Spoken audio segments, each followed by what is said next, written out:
பெண்களை பார்த்து ஏளனமாக நகைத்து விடவும் கூடாது, தேவையில்லாமல் பெண்களை பகைத்து விடவும் கூடாது, தமிழ் படித்த பெண்களை குறைத்து நினைத்து விடவும் கூடாதுன்றதுக்கு ஔவை ஒரு மிகப்பெரிய ஒரு உதாரணங்க.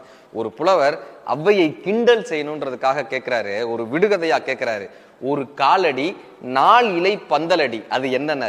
இந்த டி போட்டு பேசினது அவங்களுக்கு பிடிக்கவே இல்லை. ஒரு காலும் 4 இலை பந்தல் போல் இருப்பது என்னன்னு கேட்கிறாரு.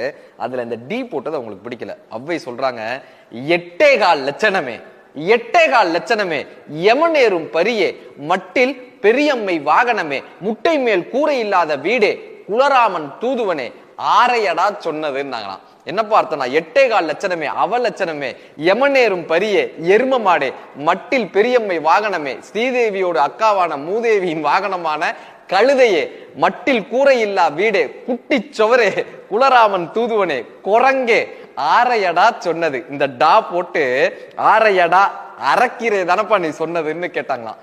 பெண்களுக்கு கண்கள் மட்டுமல்ல, கவிதையும் ஆயுதம் தான்.